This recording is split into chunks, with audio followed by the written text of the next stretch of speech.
De leur côté, Vidal et Fanny sont sur le petit bateau de pêcheurs, mais le chaman de Gévaudan apparaît.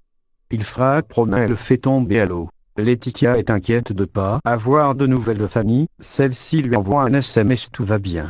Valentin est de retour à Marseille, il retrouve Laetitia, il avoue qu'il traverse une période difficile. Valentin explique qu'il a beaucoup de travail, il n'arrive pas à dégager du temps pour Laetitia. Laetitia est furax, elle le largue en terrasse. Myrtha a réservé une chambre céleste pour que Yolande passe du temps avec Alain. Myrtha fait tout pour que Yolande réveille sa libido.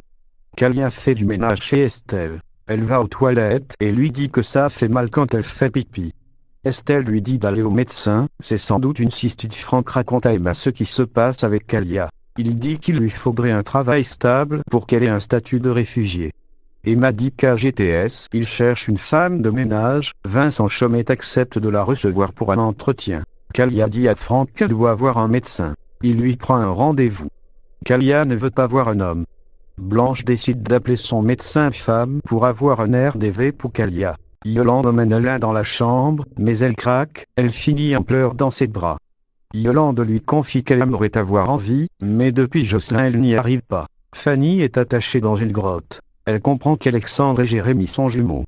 Le grand cornu ne veut pas que Fanny soit détachée, c'est le conseil de famille qui doit décider de son sort. Yolande tombe sur une photo d'elle dans le salon VIP. Si vous ne voulez pas perdre votre dignité, il faut appeler tel numéro. Le maître chanteur passe à l'action. Emma annonce à Franck que Vincent embauche Kalia. Franck explique qu'il faut une promesse d'embauche d'abord, avant le CDI lui-même, pour qu'elle soit régularisée.